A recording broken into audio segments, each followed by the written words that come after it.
اف چند روژن ریا دناوبرا هرمن ریوبریا خوسر و شامه دا گرتینه و خلق هین لهر دو آلیان آسه مانه لشامه انگو لشامه دخوازن وگرن و هنک جی لهرمن ریوبریا خوسرن دخوازن بچن شامه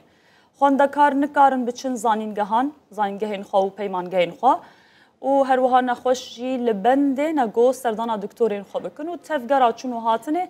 تفدارا وسیای فرماندار لیوایا باکورا دموکراتیکی هسده ابو عمر ادلبی بحثا وان ریان دکر کو امی نهاج ورا بحث بکنو نشان بدن ریا باجارو که سرنه گو 20 کیلومتر دوری کوبانی سرین او ریا دچه ممجه در باسی حلب دبه او ری پشتی کو هزن ام بیژن ارتشان اجتماعی یا سرب ارتشان اجتماعی یا کو سرب بره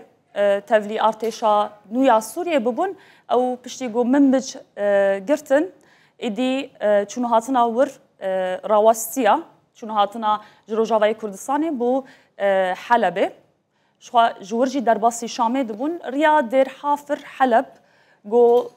خلكت كاربو هم جرا قايرة وهم جتات قايرة درباس ببانا دنافبرا دير حافر وحلبة تشلو 3 كيلومتر وكاقول سر نخشي جي ديارة افري رينكو سركي روجاواي كردستاني بسوريا و هرمن ام بيجن دبن دسلاتيا ريا حكومتا نويا شامي و گريددن جخوا ام بیژن بریجی چند رهبون ریا د سردما برید 2011 د سردما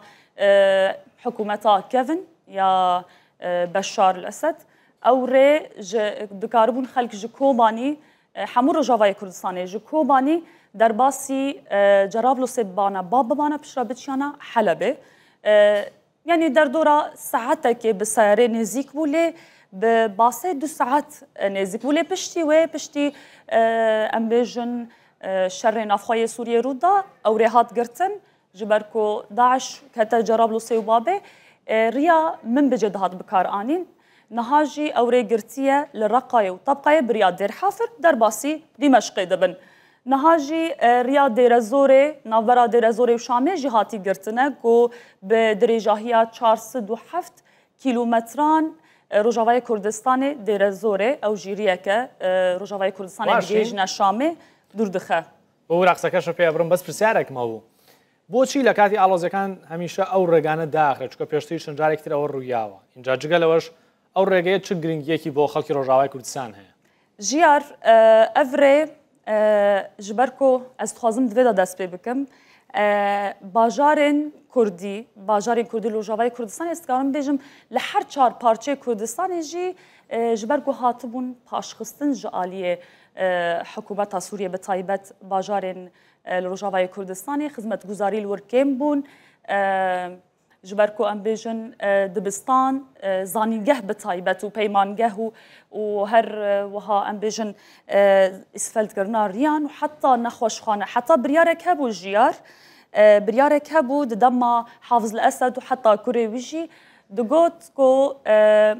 qedexeye kargehên mezin li bajarên Kurdî bêne çêkirin. Ji ber wê jî xelk neçar dibû ji bo karekî şexsî bike, biznesekî şexsî bike, berê xwe dane Helebê, Şamê kar dikirin her wiha zangeh û peymangeh li herêmên Kurdî nebûn. Ji ber wê ev rê girîngin yanî çûn hatinekî berdewam ji bo xelkê bi taybet xwendekar yanî xwendekarên ku berê dibistanên Erebî xelas kirine zangehê xwe temam dikin li Helebê, Şamê, li Humusê. Ji ber vê ev rê bi berdewamî tê bikaranî ji di aliyê xelkê Sûriyê ve bi taybet Kurdên Rojavayê Kurdistanê û yek tiştê em bên xalekî din jî heye ev rê bûye kertekî danûstandinê navbera her du aliyan da her ku aloziyek derdikeve ev 11 salin jiyar her ku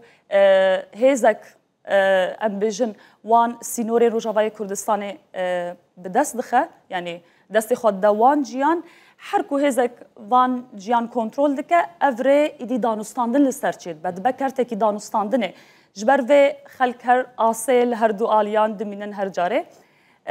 ev bû me dixwast bi giştî zelaliyekî bikin li ser nexçe.